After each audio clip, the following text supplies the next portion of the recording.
Hello बच्चों, आज हम लोग बहुत ही इंपॉर्टेंट चैप्टर देखने वाले हैं क्लास 11th का chemical bonding chapter.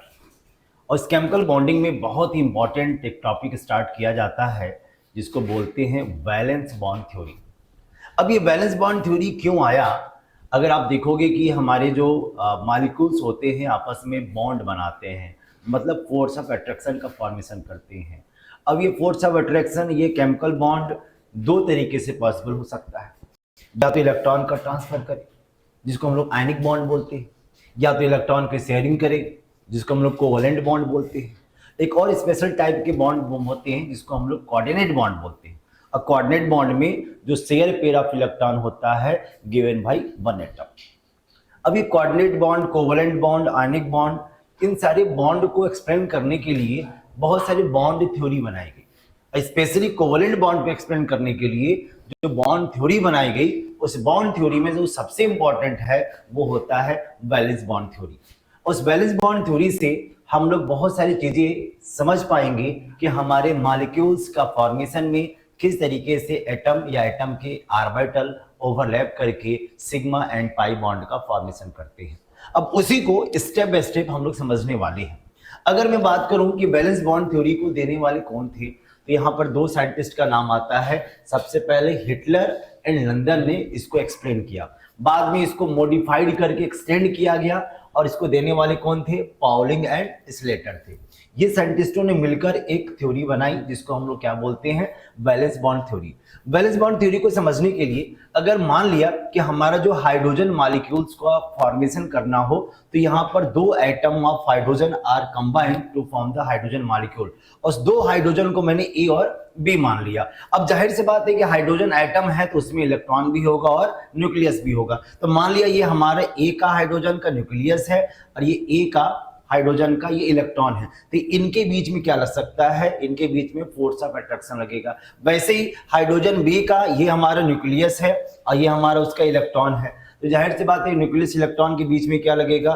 Force of attraction लगेगा। अब जाहिर सी बात है कि जो हमारा हाइड्रोजन ए है वो बी वाले इलेक्ट्रॉन के साथ भी क्या लगा सकता है? फोर्स ऑफ अट्रैक्शन का फॉर्मेशन कर सकता है। अब बी वाला एक इलेक्ट्रॉन के साथ भी फोर्स ऑफ अट्रैक्शन का फॉर्मेशन करेगा, क्योंकि न्यूक्लियस का चार्ज पॉजिटिव होता है और इलेक्ट्रॉन का चार्ज नेगेटिव होगा।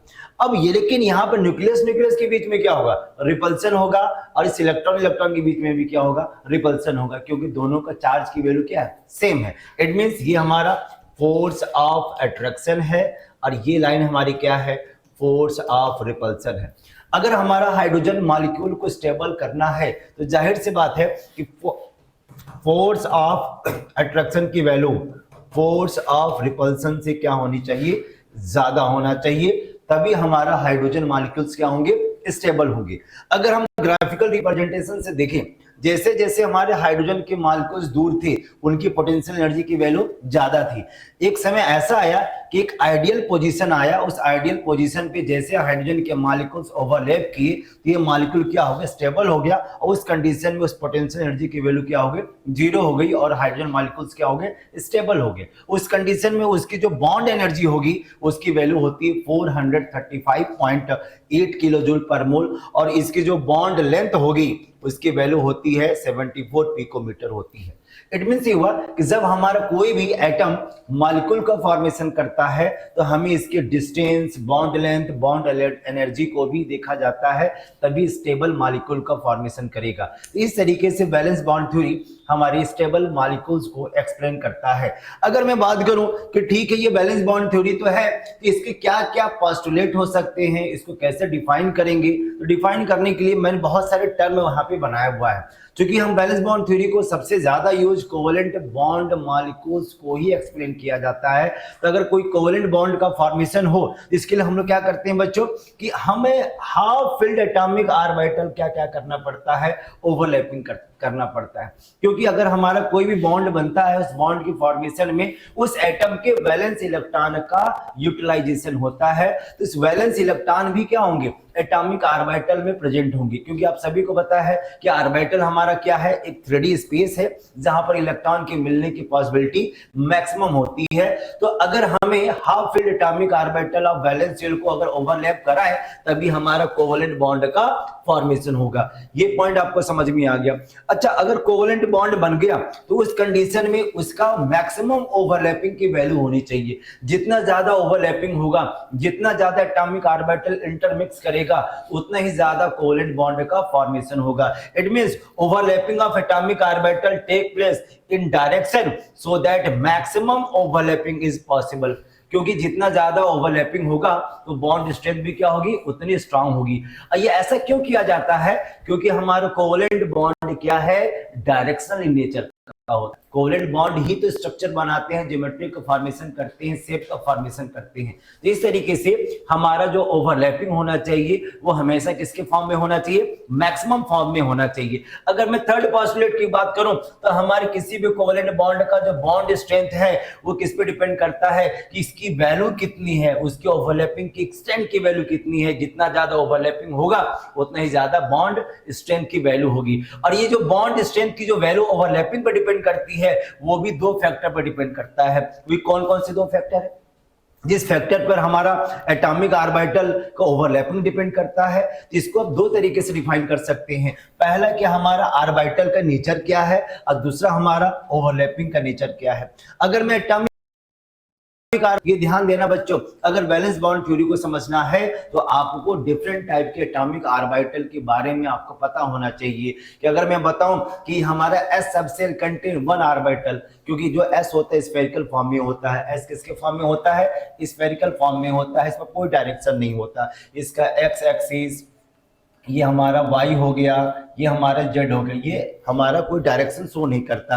जो p होता है, p subshell contain three orbital, px py pz, ये डंबल शेप का होता है। जैसे मान लो हमने इसको x एक्सिस मान लिया कि इस पे जो हमारा ऑर्बिटल का फॉर्मेशन होगा वो क्या होता है बच्चों, वो हमारा p ऑर्बिटल होता है। अगर मैं d सबसेल में कितने ऑर्बिटल होते हैं, 5 ऑर्बिटल होते हैं, वो डबल डबल शेप के होते हैं। अगर मैंने इसको x मान लिया, इसको मैंने y मान लिया, तो x एक्सिस के बीच में अगर मैंने ऑर्बिटल का फॉर्मेशन कर दिया उसको हम लोग बोलते हैं d ऑर्बिटल। तो इस तरीके से आपको ऑर्बिटल के नेचर के बारे में पता होना चाहिए। तो अगर मैं बात करूं जो s ऑर्बिटल होते हैं, इसका कोई भी एक्सिस नहीं होता है, इसीलिए उसमें क्या होता है, मिनिमम ओवरलैपिंग होगा। जब डायरेक्शन ही नहीं होगा तो ओवरलैपिंग की पॉसिबिलिटी बहुत ही कम होती है। अगर मैं बात करूं पी एंड डी एफ, ये पी डी एफ क्या होते हैं, डायरेक्शनल नेचर के होते हैं, इसीलिए इसमें मैक्सिमम ओवरलैपिंग की क्या होती है बच्चों, पॉसिबिलिटी होती है। तो हमें एटॉमिक ऑर्बिटल का नेचर को भी फाइंड आउट करना पड़ेगा। अगर मैं बात करूं कि ओवरलैपिंग का नेचर कितने टाइप के होते हैं, तो दो टाइप के होंगे। क्योंकि अभी ऑर्बिटल अगर डायरेक्शनल है